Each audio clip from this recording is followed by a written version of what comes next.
আমি যে কলমটা দিয়ে কথাগুলো লিখেছি না, এই কলমের যে বলটা আছে, এই বলটা আবিষ্কার করেছে মুসলমানরা। এই কলমটা আবিষ্কার করেছে মুসলমানরা।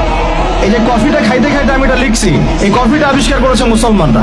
এই কাগজ, এই যে আপনার দফতর, চেয়ার, এই টেবিল, মানে আপনি যেগুলো দেখতেছেন সামনে, যা সামনে দেখতেছেন আপনি, সবই মুসলমানদের। ক্যামেরা, আলোর প্রতিবিম্ব, প্রতিচ্ছবি, রক্ত সংবহন তন্ত্র, আপনার কেমিস্ট্রি, আপনার জ্যোতির্বিদ্যা, আপনার কি বলবো ফিলোসফি, এটা নিয়ে আরেকটা লেকচার দেওয়া যাবে ইনশাল্লাহ, আরেকদিন দিব। এটা দিয়ে আপনার বল পেন থেকে শুরু করে রাষ্ট্র ব্যবস্থার সংবিধান পর্যন্ত এভরিথিং মুসলমানরা করে দিয়েছিল। এভরিথিং, একটা সেক্টরও বাদ নাই, একটা সেক্টরও বাদ নাই। এটা করেছিল কারা?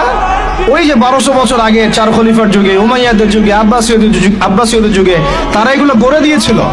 পরে যখন অধঃপতনের সময় শুরু হয়েছে আমাদের লাস্ট 220 বছর 300 বছরে, তখন পশ্চিমারা এগুলো আমাদের থেকে ধার করেছে, ধার করে নিয়ে ওর উপর দাঁড়ায় ওদের সভ্যতা নির্মাণ করেছে। এটার উপর বাহাস হতে পারে, ডিবেট হতে পারে, ওদেরকে বসতে বলেন, আমি বসতে রাজি আছি।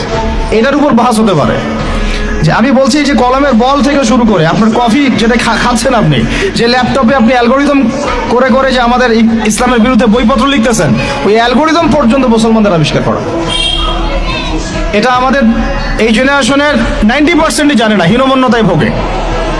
অথচ চার খলিফার যুগে, আব্বাসীয়দের যুগে, উমাইয়াদের যুগে এগুলো আমরা আবিষ্কার করে বিশ্বকে দিয়েছি। এই যে মিসাইল ছুটতেছে ওরা, এই যে মিসাইল ছুটতেছে, পৃথিবীর সর্বপ্রথম মিসাইল আবিষ্কার করেছিলেন সাদ ইবনে আবি ওয়াক্কাস রাদিয়াল্লাহু আনহু।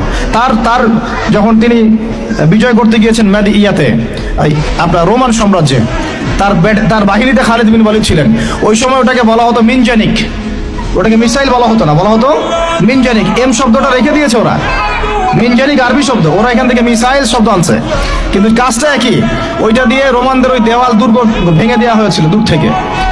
আমি জাস্ট বলতে চাচ্ছি, চার খলিফার যুগে, আব্বাসীয়দের যুগে, উমাইয়াদের যুগে বিশ্বে মুসলমানরা যে প্রত্যেকটা ডিপার্টমেন্ট করে দিয়েছে, ওর উপর দাঁড়ায় আজকের এই পশ্চিমারা দাঁড়ায় আছে, এই বিশ্ব দাঁড়ায় আছে।